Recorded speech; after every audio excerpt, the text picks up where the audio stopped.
recherchez une école de référence pour une double formation universitaire et professionnelle de qualité? Voici l'opportunité à ne pas rater. L'École supérieure d'administration, d'économie, de journalisme et des métiers de l'audiovisuel ESAE vous offre des programmes d'enseignement en licence et en master orientés vers l'emploi qui font d'elle une référence à travers les filières de l'administration générale et territoriale, l'administration du travail et de la sécurité sociale, droit, diplomatie et relations internationales, administration hospitalière, universitaire et intendance, journalisme et métiers de l'audiovisuel et toutes les filières des sciences de gestion. Une seule adresse, www.esae.bj.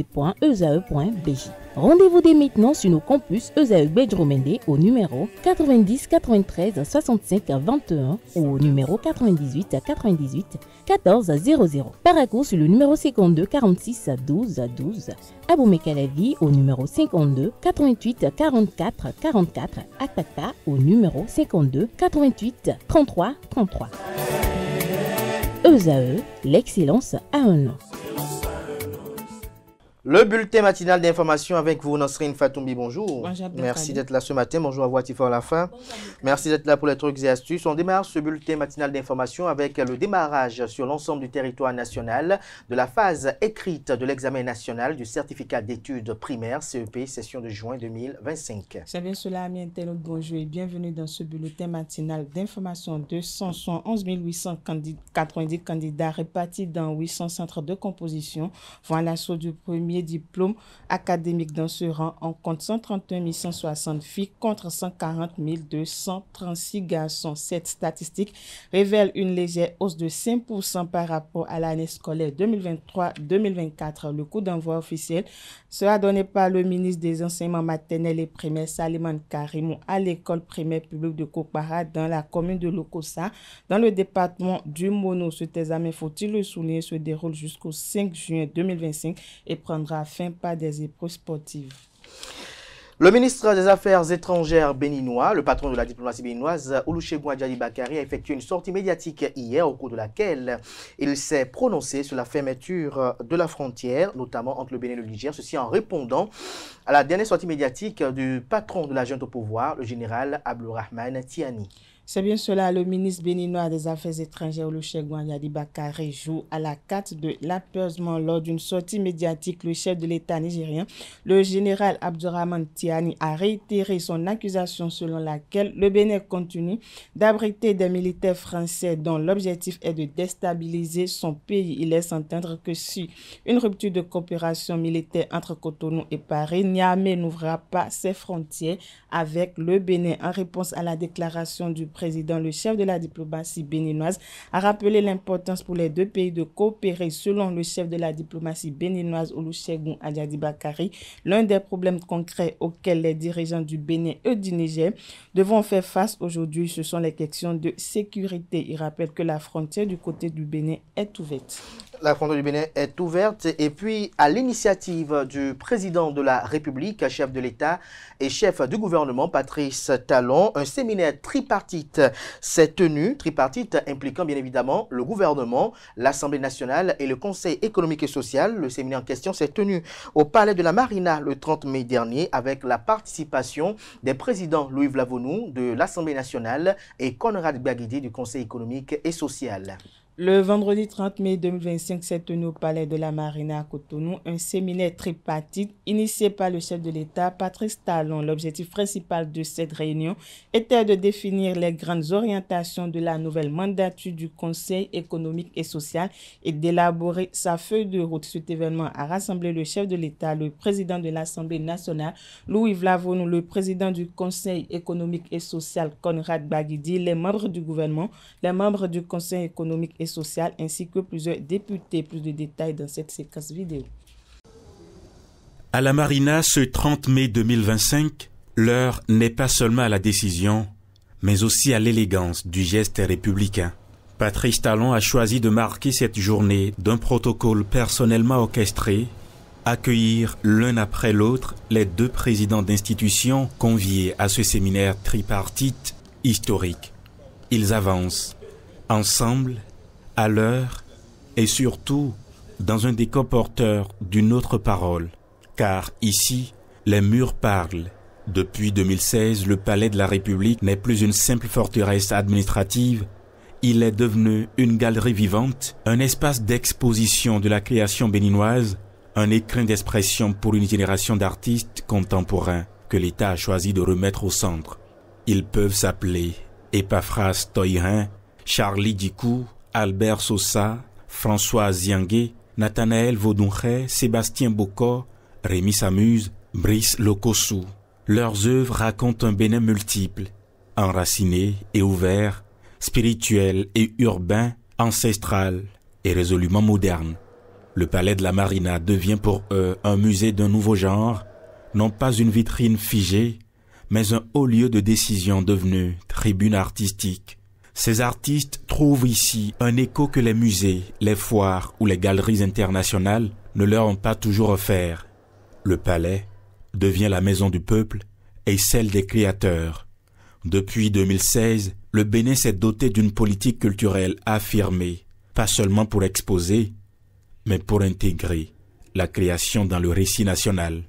Aujourd'hui, l'art est à sa place, au cœur du pouvoir, et l'État béninois, en se faisant galerie vivante, démontre une chose essentielle, la culture.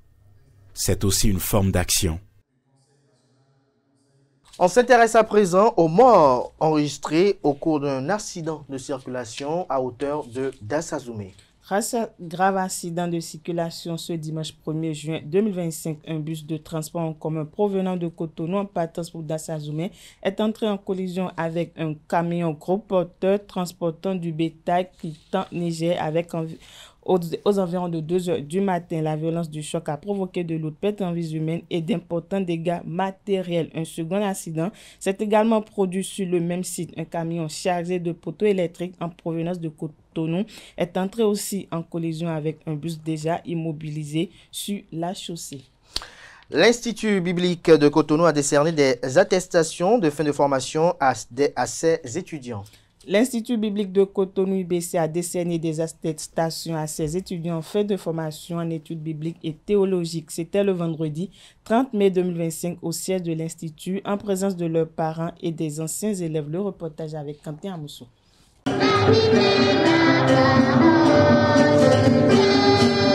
Pour enseigner la parole de Dieu, 75 étudiants ont préparé l'étape de la formation à l'Institut biblique de Cotonou, IBC.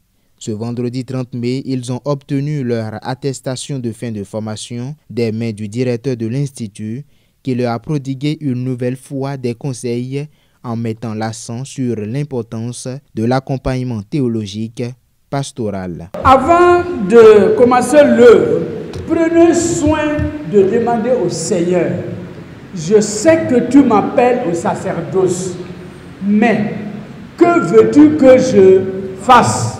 Parce qu'il y a 3 étapes dans l'œuvre de Dieu, principalement. La première étape, c'est la vocation. Le Seigneur m'appelle. Il m'appelle à quoi? Après la vocation vient la formation. C'est après la formation que vient la mission. Après 3 années de formation, les étudiants témoignent de l'efficacité des enseignements reçus et sont aguerris pour accomplir leur mission. Chaque fois où je me présente dans ma communauté, dans mon église, pour pouvoir parler de Dieu, j'ai des ressources en la matière. Je parle librement, je parle avec assurance et je parle également avec conviction. Et le pourquoi, c'est parce que Dieu m'a fait passer par le creuset de IBC. Grâce à Dieu, avec le cours des actes des apôtres que le pasteur nous a fait, j'ai été bénie abondamment parce que à travers ce cours, j'ai su que les Oa que les gens racontent à la télé, là, c'est lui que le charabia. Alors vraiment, je bénis l'Éternel, je bénis le pasteur pour le coup des actes des apôtres qui nous a fait. À ce moment maintenant, je peux aussi dire que j'ai ce que je peux pour m'introduire dans l'œuvre de Dieu. Avant, c'était difficile pour moi de préparer un message. Mais aujourd'hui, avec IBC, par les enseignements, par tout ce que les professeurs nous donnent, je peux dire que je suis équipé, je suis prêt pour la guerre.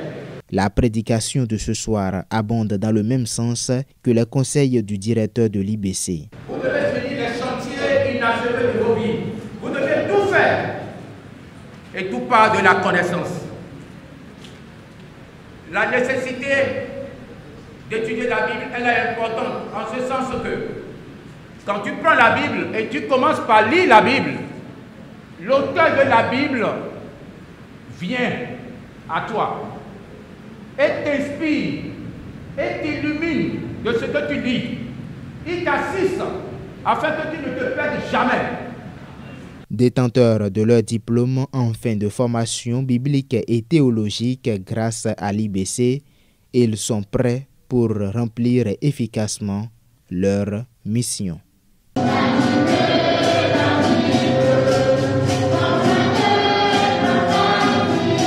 Avant de passer à l'international, on va suivre notamment des colonels à la retraite. Il s'agit de Albert Ezin Badou, qui est capitaine de vaisseau à la retraite, ex-commandant des forces navales, et Rachid Achirou, ex-commandant des forces aériennes, également ex-commandant du Centre national de recrutement militaire. Il se prononce sur la promotion du général Bertin Bada au grade de général de corps aérien, laquelle promotion sera actée demain mardi 3 juin à la caserne militaire de Dessa, où il y aura la cérémonie de port de galon à 16 h. Mais avant, nous avons tendu notre micro à ces deux hauts gradés de l'armée béninoise actuellement à la retraite afin qu'ils se prononcent sur ce qu'ils pensent de cette promotion. Est-ce une promotion bien méritée? Et qu'est-ce qu'ils pensent du parcours notamment de l'homme au sein des forces armées béninoises? Ma première rencontre avec le général Bada Bertin remonte à 1986, alors que nous étions tous les deux au transport aérien du Bénin, actuel armée de l'air, lui étant pilote et moi électronicien de bord pour Aéronef. Est alors née entre nous une longue amitié en raison des centres d'intérêt communs que nous partagions, à savoir la lecture et le jeu du Scrabble, pour n'en citer que cela. Cette amitié s'est alors ensuite étendue à nos familles lorsque nous en avions fondé. Je veux parler surtout ici de l'homme. Ce que je retiens du général Bada, c'est que c'est quelqu'un qui m'a fortement soutenu lors des dures épreuves de la vie que j'ai traversées. Il était tout le temps à mes côtés.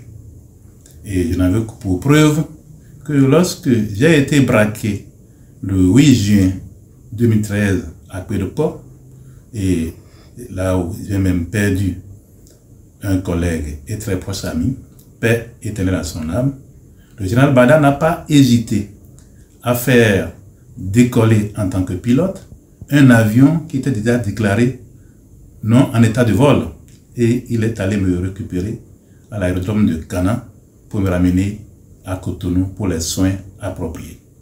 Je pourrais dire qu'il m'a sauvé la vie. Et là, je voudrais lui rendre un vibrant hommage et témoigner ma reconnaissance pour cette grande marque d'amitié.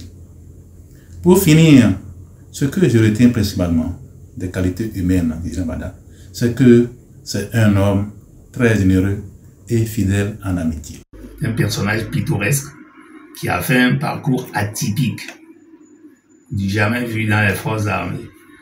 Il a fait l'armée de l'air, il a fait l'armée de terre, il est revenu à l'armée de l'air. C'est un spécimen, oui, qui fait la fierté de tous ses chefs, de tous les chefs, comme nous, ceux sous qui il a eu à travailler, à évoluer. Le parcours a commencé par son arrivée en 83, 84 dans l'armée. À cette époque-là, on faisait la mutation au niveau de l'aviation. C'est-à-dire, on restructurait l'aviation au Bénin. Il y avait Air Bénin, Transport aérien du Bénin, les militaires et les civils, comment faire pour rentabiliser les choses, c'était en vue. Bon, donc quand il est arrivé, lui, il dit qu'il veut être pilote. Il veut être pilote, il veut être militaire. L'école qui a fourni les places en ce moment-là, c'était l'école de Hasbrook, l'Institut à Maurice-de-Lagrange. Il est parti, il a réussi, il a eu son diplôme de pilote, il est rentré. Mais rentré, le galon qui pouvait lui soir, c'était le galon de sergent, puisque nous, on ne forme pas d'officiers sur place au Bénin. Les officiers sont formés à l'extérieur et il n'y avait pas de place d'officier. Donc, il est resté là en attendant qu'il y ait une autre place d'officier après. Bon. Pendant ce temps, on réfléchissait pour voir ce qu'il va devenir, mais il volait déjà, il commence à voler avec ses anciens, tout ça, etc. Mais ça allait. Donc, on en était là quand une place d'officier est tombée au niveau de l'armée de terre pour aller à Saint-Cyr. Il a passé le concours, il est reçu, il est parti, et à Saint-Cyr, il a réussi aussi. Quand il a réussi à Saint-Cyr, on fait une application à la fin. Il a fait l'application de matériel, ce qui lui a permis à son arrivée au Bénin d'être affecté à la DEMAT. Et il a travaillé à la direction du matériel de l'armée de terre. Ensuite, il s'est fait affecter, muter aussi à la garde républicaine pour l'infanterie. Bon, donc il faisait son parcours. Comme il n'aime pas rester tranquille, il a commencé déjà par chercher encore ce qu'il va faire. Il a trouvé qu'il y avait des heures creuses à la garde républicaine qu'il pouvait mettre à profit en allant voler à l'escadrille nationale. Il a demandé, quand il a demandé, nous aussi ça nous a fait plaisir, et puisque à l'escadrille, nous on l'aime bien, on aime bien sa façon de travailler, sa façon de servir, c'en est un élément. Il est venu, et puis il a même, quand il a commencé à voler petitement, on l'a nommé chef de l'escadron avion à la division vol. Ça allait très bien. Et lui aussi, il a commencé par renouer avec, il retrouve son nouvel amour avec l'aviation, tout ça. C'est comme ça, qui commence à s'installer à l'escadrille. Il s'installe à l'escadrille, bien. Et de là, on le nomme conseiller de la haute autorité chargée de la défense. Il est resté un moment, et puis après, on l'a nommé chef d'état-major des forces aériennes. Dans le cadre de la restructuration qui était en cours, chef d'état-major était maire. Voilà. Il a été nommé là-bas, il a servi, il a restructuré, il a réorganisé ce il a mis de l'ordre à sa manière, à la bonne satisfaction de tout le monde. Et on l'a nommé directeur de cabinet militaire du président de la République. Là, ça a resté. C'était très bien, il est parti. Voilà, c'est un élément, c'est un spécimen qui mérite d'être cité en exemple. Mais il faut noter que pendant qu'il évoluait à l'armée de terre, brigade présidentielle, et armée de l'air, il revient ici, il va là-bas, etc. Il n'a jamais omis de pratiquer toutes les formations et intermédiaires, les formations continues du personnel. Il suivait les cours de perfectionnement officier, il a suivi son cours de capitainerie, il a suivi le cours d'état-major, il a suivi le cours de l'école de guerre, il a l'IHEGN, et l'Institut des hautes études stratégiques et de défense. C'est quelqu'un qui donne entière satisfaction. Voilà où on en est avec Bada. Si on doit parler de lui, on ne finira pas. On ne finira pas avant la nuit. On continuera d'en parler et puis on va rentrer dans des petits détails. Voilà l'essentiel de Bada. Et en dehors de ça, on peut quand même ajouter que d'une personnalité sur le plan social, très social, très humain et altruiste. Il a toujours assisté les gens et assisté les autres. Il est respectueux des anciens. Chaque fois, il ne veut même pas se départir des anciens, il les appelle parfois anciens. Venez, j'ai quelques préoccupations, je vais vous demander ci, je vais vous demander ça. Lui n'est jamais grand pour tout connaître. Il demande toujours aux anciens. C'en est un. d'éléments, en est un des chefs. Voilà ce que je peux dire de Bada. En ce qui concerne les galons, quand les galons commençaient par tomber, on a nommé les gens dans les forces armées. C'est normal qu'on le nomme. Il y a eu général de brigade, général de division et général de corps aérien. Il était là, général de division, c'est très bien. Il a le général 4 étoiles maintenant. Ça fait vraiment plaisir. Et on ne peut que lui demander, sur cette lancée, on lui souhaite bon vent. On lui souhaite la cerise sur le gâteau, qui sera le général 5 étoiles, corps d'armée. On finit avec le Premier ministre sénégalais Ousmane Sonko qui est arrivé à Conakry ce dimanche 1er juin pour une visite de travail prévue pour ce lundi avec le président de transition Mamadi Doumbouya.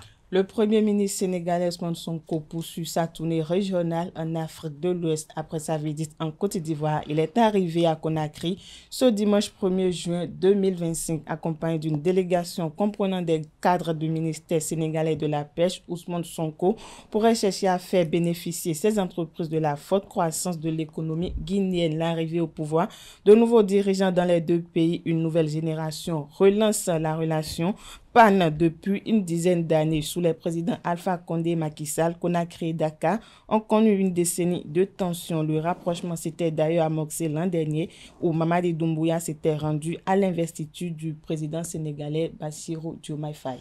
Merci à vous pour cette présentation du bulletin matinal d'information. Nous passons à présent aux trucs et astuces.